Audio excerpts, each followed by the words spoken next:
of the world's economy is generated by crime. We're talking about human trafficking, arms trafficking, the sale of illegal chemicals. We're talking about extortion, corruption, kidnapping. The amount of money that criminals are trying to clean is about $10 million a minute. There are three major ways in which criminals move their money around and try to conceal the fact that it has come from crime, which is of course the whole purpose of money laundering. First of all, they'll move their money through the financial system. Secondly, they'll physically move cash around, and cash smuggling is much more common than you might imagine. And the third method is the trade-based money laundering, where criminals use international trade to move money around.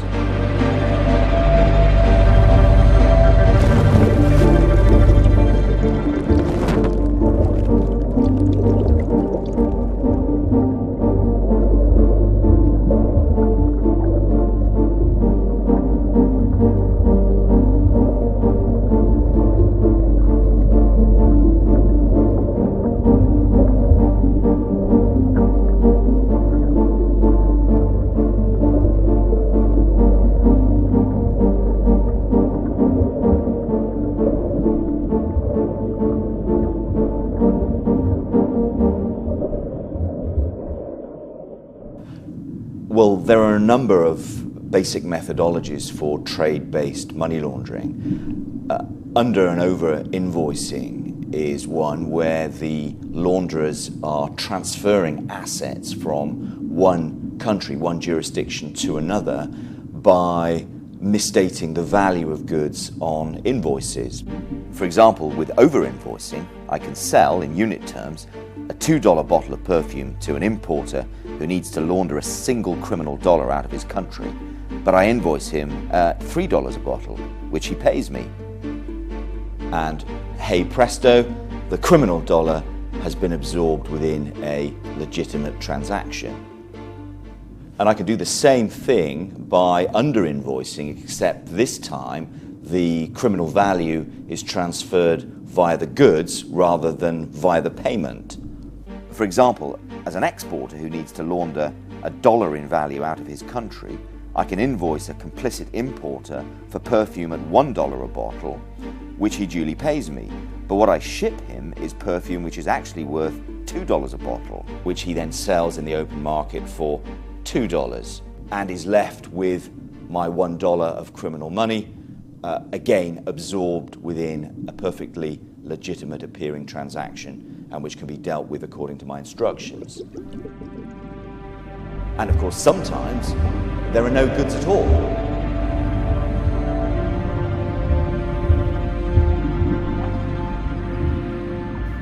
It was a company here in Brazil. They had signed a contract to export soybeans to a German company.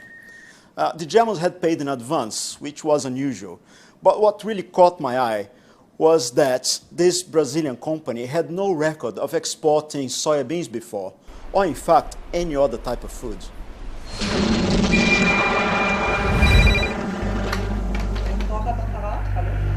I got a call from the authorities in Brazil saying there were some suspicions about this particular transaction.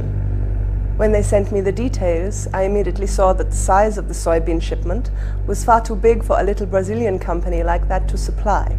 A quick check of our customs records showed that no soybeans had ever been sent. It was a phantom shipment. Well, of course, we immediately looked into the accounts of this soybean company.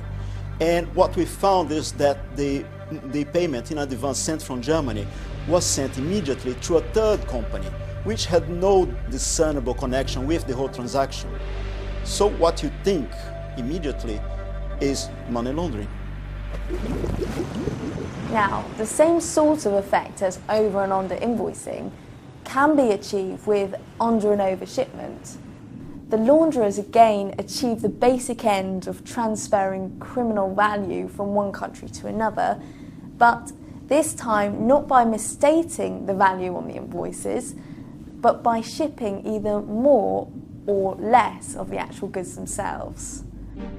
So I want to launder $2 criminal dollars out of my country. I get a complicit exporter to invoice me for 2 bottles of perfume at $2 each, a total of $4.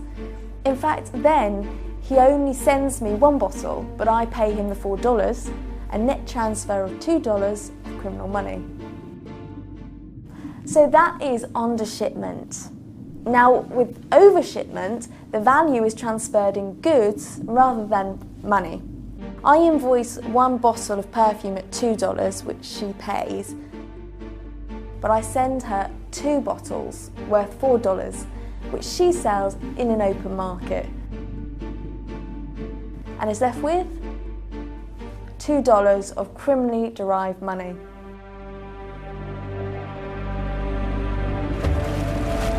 By shipping either more or less of the actual goods themselves.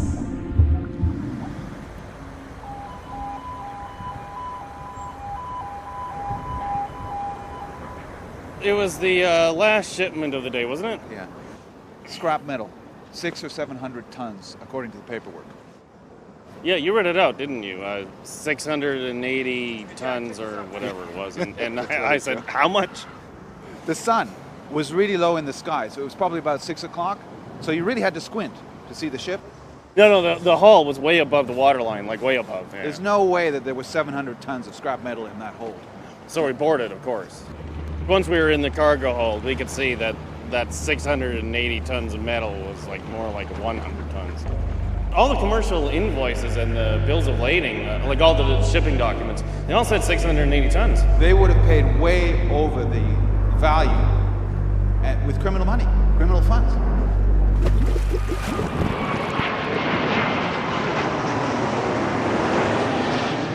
You then have a third variant, which is falsely described goods and services. And this is where you're not misstating the value of goods or the volume of goods which are actually being sent, but you're sending something which is completely different. For example, if I'm laundering criminal value out of my country, I arrange to sell standard perfume, which I invoice at $1 a bottle. But what I actually send is Chanel, which can be sold for whatever. Finally, you have multiple invoicing schemes. I agree to buy a bottle of standard perfume for $2. He invoices me, I pay the invoice, and I get the perfume. But he then invoices me a second time, and I pay him a second time, and then we both come up with some plausible excuse for the second invoice, such as that there was a change in payment terms or whatever. Any crime that generates money will lead to money laundering, and they all hurt our society and our families in some way.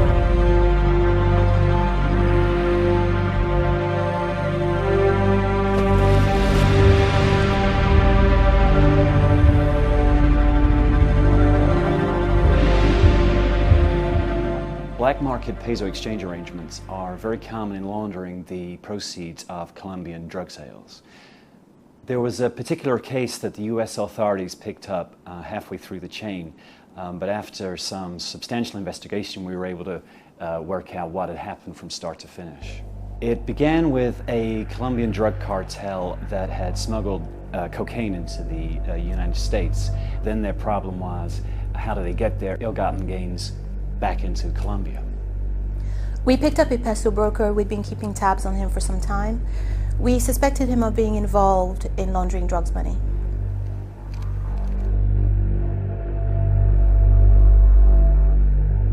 What kind of business transactions? We discovered that he bought the US dollars from the cocaine sales at a discount price. He'd paid the cartel in pesos from his Colombian account. That was actually the last involvement that the drug cartel had in the arrangement, but the broker still had several steps to take in order to reintegrate the dirty US dollars into the financial system and replenish his own supply of pesos so that the cycle could begin all over again. He used Smurfs, which is many individuals paying small amounts into the banking system to avoid triggering any alerts. He used Smurfs to get the money into the banks, and then he was able to consolidate it into his US bank account. He'd then gone out and found a Colombian importer who needed the US dollars to buy computers from the States. They struck a deal whereby he the peso broker, paid the U.S. computer company on behalf of the Colombian import company. So the peso broker is further laundering the money in his U.S. bank account by paying it to the U.S. exporter. And the computers are then shipped, and the Colombian importer sells them for pesos and then uses those pesos to repay the broker, who's then ready to start the process all over again. So it's quite a complex arrangement covering a whole range of crimes, including obviously money laundering through the financial system and also trade-based money laundering. Colombian drug cartel that had smuggled cocaine into the United States. He paid the cartel in pesos from his Colombian account. He used Smurfs to get the money into the banks. Colombian importer who needed the US dollars to buy computers from the States, the peso broker, paid the US computer company on behalf of the Colombian import company. The computers are then shipped, uses those pesos to repay the broker, who's then ready to start the process all over again.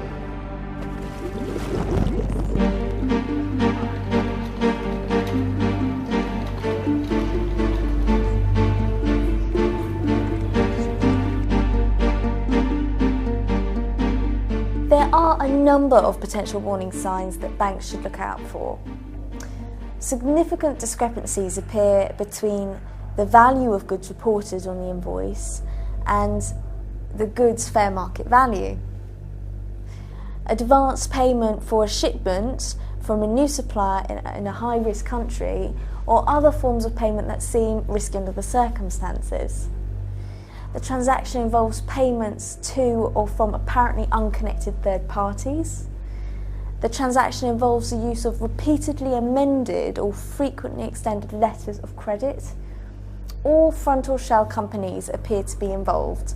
Frontal shell companies being companies that have only a paper connection with the transaction and have no physical location or other presence at all. The amount of money that criminals are trying to clean is about $10 million a minute. For customs and law enforcement officials, I think there are a number of red flags that one can identify. Significant discrepancies between the description of the goods on the bill of lading and the invoice, or between any of the documents and the actual goods shipped. Significant discrepancies between the value of goods reported on the invoice and the fair market value of the goods. The amount or type of goods appear to be inconsistent with the company's normal business activity. It may be a red flag when the goods or the countries involved have been designated high risk for money laundering purposes, or where the transaction doesn't seem to make any economic sense. Or where the goods are shipped or transported through one or more countries with no apparent reason.